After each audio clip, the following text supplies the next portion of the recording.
প্রথমে তো দাদাকে অসংখ্য ধন্যবাদ যে দাদা আমাদের ফলো করে। আর একটা মজার কথা কি জানো, আমি এখন আমার পুরনো কলেজে এসেছি, channel institute of technology and management. এই কলেজের স্টুডেন্ট আমি।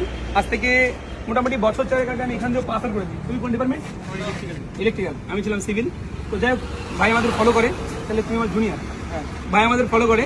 তো আমাদের তরফ থেকে একটা বাইকে স্পটও দেবো, কিন্তু তার আগে দেখো ফলো করছে না। যদি ফলো করে তাহলে পাবে। হ্যাঁ, চলো দেখা যাক কি হয়। আমাদের ফলো করেছে। তো যাই হোক, অসংখ্য ধন্যবাদ। আর এই যে তোমার গিফট, যেমনটা আমরা বলি ফলো করলে গিফট দিত আমরা। এর আগে আমি তোমায় চিনতাম, তুমি আমায় চিনতে, গিফট দিয়েছি। চলো, থ্যাংক ইউ। ফলো করবে, ভিডিও দেখবে। হ্যাঁ, গেছি কখন? আচ্ছা, আর তোমরা যারা যারা এখনো আমাকে ফলো করোনি, তাড়াতাড়ি ফলো করে নাও আমাদের ইনস্টাগ্রাম বিগ ফ্যাশন স্টোর আর phonexport.in দুটোকেই। কারণ আমার সঙ্গে তোমার যেখানে খুশি কিন্তু দেখা হতে পারে, যেখানেই দেখা হবে সেখানে আপনি কিন্তু যদি আমাকে দেখান আপনি ফলো করেছেন কিনা, তাহলে কিন্তু আপনি আমাদের তরফ থেকে পেয়ে যাবেন একটা শখের হেডফোন, আর না হলে ইয়ারবাডস, যেমনই দাদাটা পেলো। তাই যদি ফলো না করেন তাড়াতাড়ি ফলো করে নিন। আমি কিন্তু আপনার সঙ্গে যেখানে খুশি দেখা করতে পারি। ধন্যবাদ।